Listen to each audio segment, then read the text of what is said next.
Kan Ustaz, tolong tunjukkan dalam Al-Quranul Karim mana ayat tentang merokok.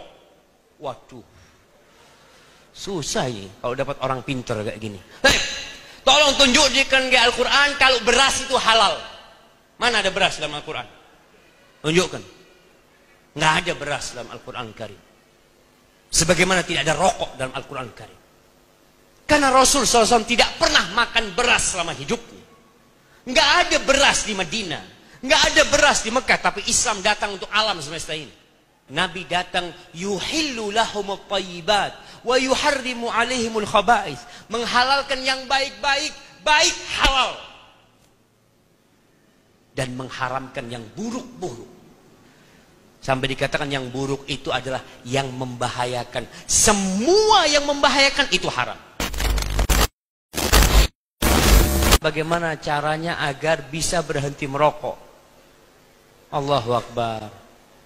Kalau bicara rokok ini jemaah, penyakit rokok ini. Dulu tulisan-tulisan iklan rokok itu selalu di bawah ditulis apa? Rokok membunuhmu. Makanya anak katakan pemerintah kita itu hampir mengharamkan rokok. Hampir mengharamkan rokok. Karena sejatinya bunuh diri itu dilarang dalam hukum pemerintahan kita. Kalau sudah tahu rokok membunuh, kok masih dijual? Karena ada yang beli. Semua sepakat bahayanya rokok. Kita jangan bicara orang Islam. Orang-orang kafir sana. Yang mereka tidak beragama. Sebagian mereka nggak tahu ada Tuhan, ateis. Dokter-dokter itu mengatakan rokok ini berbahaya. Antum tahu di Singapura berapa harga rokok? Di Singapura tuh harga rokok kalau nggak salah 170.000. Harga rokok yang dijual di Indonesia. Yang harga 20.000 di sini 30.000. Kemudian orang yang merokok di tempat umum sekarang mulai dilarang, nggak boleh ngerokok di bus, nggak boleh ngerokok di kereta, di pesawat, sampai dikasih gambar tuh.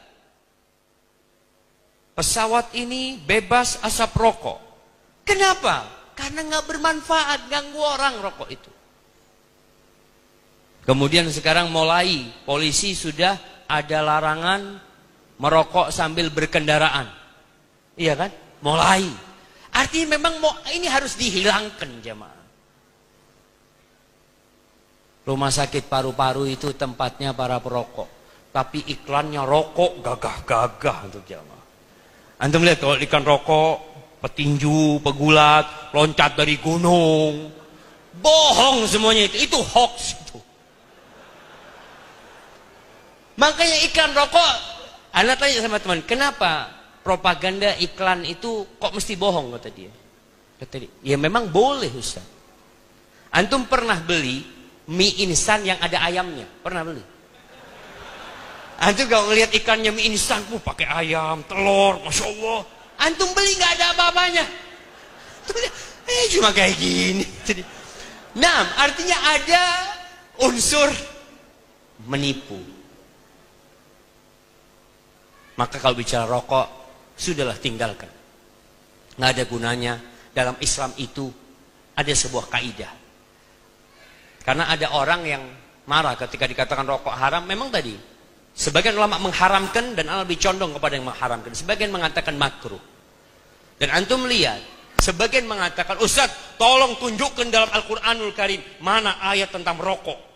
Waduh, susah ini kalau dapat orang pinter kayak gini. Tolong tunjukkan di Al-Quran kalau beras itu halal. Mana ada beras dalam Al-Quran? Tunjukkan. Nggak ada beras dalam Al-Quran Karim.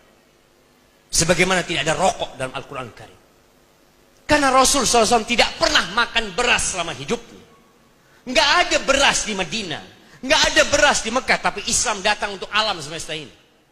Ada kaidah-kaidah umum yang disebutkan dalam Al-Quran Karim. Nabi datang yuhillu lahumut thayyibat wa yuharrimu alaihimul khaba'is, menghalalkan yang baik-baik, baik halal, dan mengharamkan yang buruk-buruk. Sampai dikatakan yang buruk itu adalah yang membahayakan. Semua yang membahayakan itu haram. Dan ada sebuah kaidah.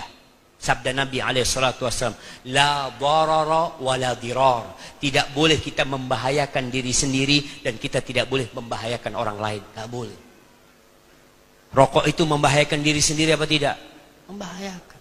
Membahayakan orang lain tidak? Membahayakan. Makanya kalau ada orang mengatakan rokok tapi Ustadz masih ada manfaatnya. Oh iya. Adakah bapak yang habis makan ngerokok sama anaknya, sama istrinya, anaknya dikasih ini baik ini, cos, anak, bagus, coba. Anaknya suruh, nggak ada, bapak jangan ngerokok. Bapaknya ngomong sama anaknya jangan ngerokok. Ngomong sama istrinya jangan ngerokok. Lalu dia ngerokok, lalu mengatakan makruh. Loh, kalau makruh kenapa anaknya nggak diajak ngerokok? Engkau tahu bahaya ini. Maka tolonglah. Yang masih mengatakan makruh, belajar lagi tentang rokok, manfaat dan bahayanya.